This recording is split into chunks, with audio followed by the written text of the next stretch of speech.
Hi. Look, we do realize we are the impediment between you and the afternoon nap. So we will try to make this time worth your penny. So when you convert Malaysian ringgit to Bangladeshi taka, investing in Bangladesh looks very good because you become rich very, very quickly. The other thing that happens when you go to Bangladesh and try to invest, as you probably know, we are incredibly good in making clothes. So even if you don't get your returns back, you will definitely look much, much better, just like all of us who have traveled from Bangladesh. So I'd like to start with a small story. A story of a 22-year-old kid. He runs a small startup in Bangladesh, and he makes robotic arms and legs for the injured, people who have lost limbs. Interestingly enough, his products have traveled across the globe. The Malaysian supply chain of chips and semicons have been baked into his product. And more interestingly, the seed money for his business actually came from one of the subsidiaries of Axiata Group called R Ventures. So this is one small example of how Malaysian investment, the Bangladeshi youth got together to do something really good for the society. And this is exactly why we are here and we are excited about the future of our country. We genuinely think that the country is actually at an inflection point. And this slide will give you a sense of why we think the country is at an inflection point. Around 1990s, the indicators that Malaysia had are precisely the indicators that we have today. And the ones that are sitting here from Malaysia, you've all experienced the journey that Malaysia has gone through in the last 30 odd years and has come where it is today. We expect Bangladesh to take the same journey, possibly not in 30, but probably in 15 years, because we'll learn from you. If this doesn't convince you, the other slide that I would like to show is this one. So if you consider the factors of production, when you try to do business, you're looking at land, labor, all these specific factors that drive competitive advantage. If you look at what Malaysia offers today versus what you could get in Bangladesh, you can easily see that there's value in considering, should you produce here and sell here, or should you produce in Bangladesh and sell here?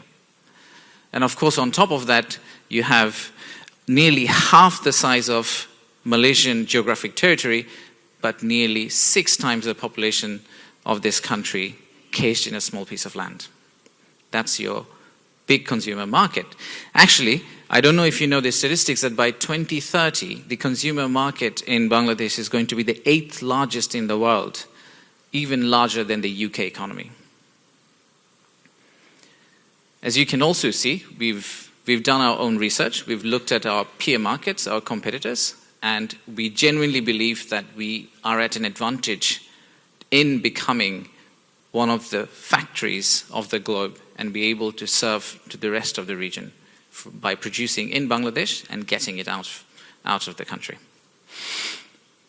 Now, if you're convinced in why, then the next classic question that I always hear is, okay, fair enough, there's a reason to invest in Bangladesh, but where should we invest in Bangladesh?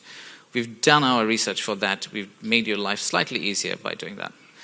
So earlier this year, with the multilaterals and also some of the investment banks and consultants, we did this study to understand where does Bangladesh have comparative advantage. It's a 2x2 matrix. If I zoom into the top right corner, these are the possible sectors where if you throw money today, you're likely to get the highest level of returns in Bangladesh.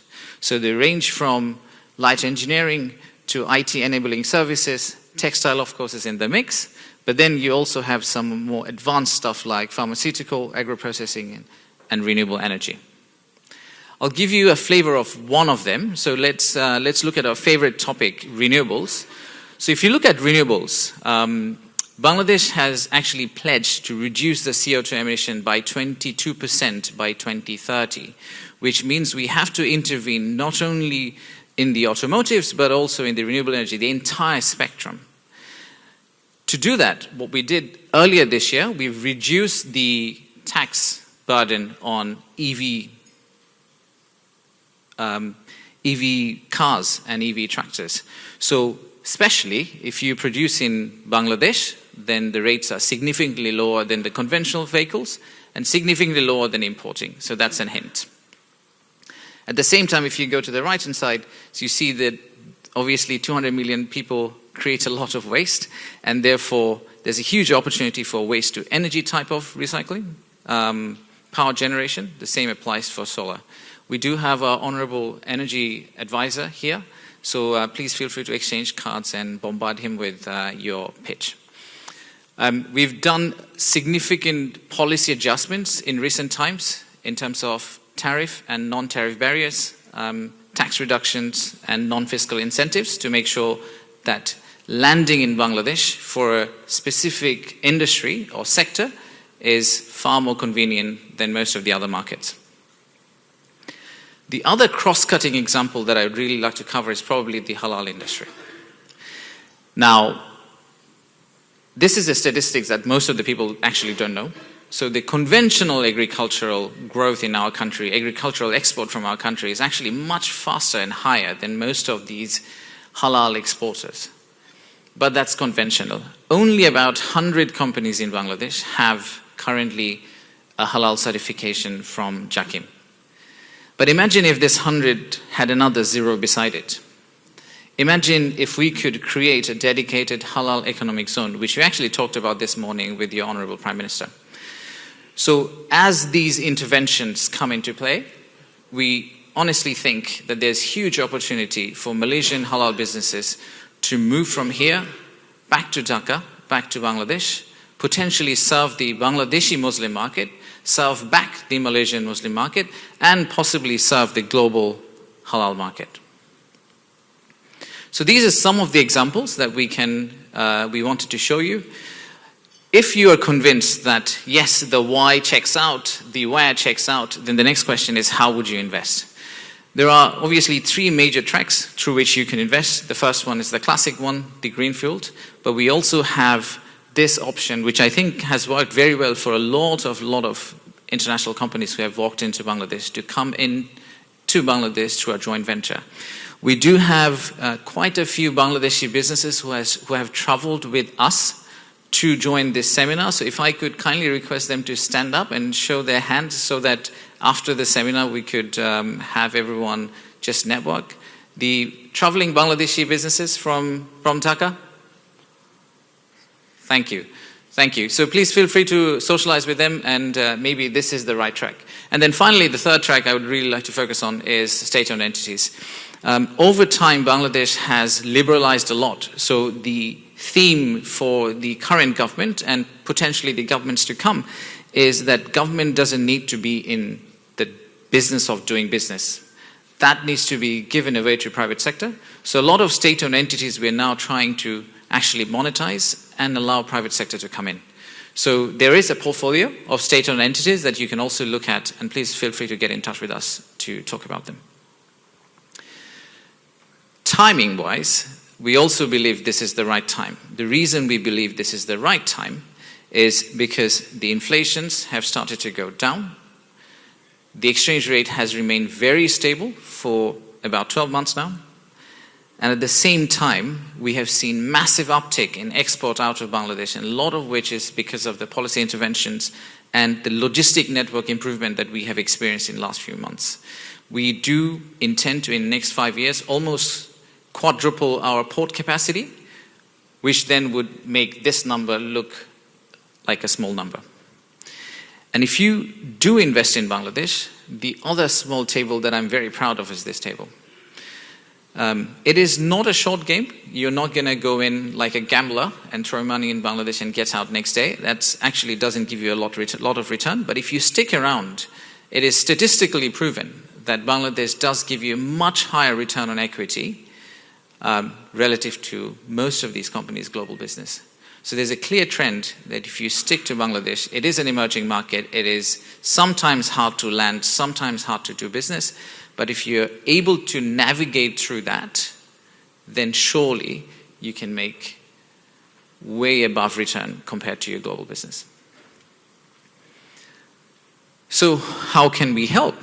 The investor journey is obviously pretty long. I understand some of you are exploring, some of you are doing due diligence. Please feel free to go to bida.gov.bd or investbangladesh.gov.bd. That will give you all the research material that some of that we have shared with you here today. We have set up something called an investor relationship management team. So if you reach out to us, we will assign a relationship manager for you who will help you walk through the government tallies so that you don't have to try to figure out who do you need to talk to and which license do you need to get to start doing business in Bangladesh. This is a new addition to our arsenal, and we are really excited about it, and we do think that that will make the investor journey much, much easier.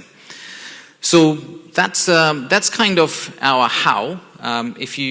The three people that you probably need to know are these three people. We do have the commercial counselor based out of Kuala Lumpur, who will be your primary point of contact from here.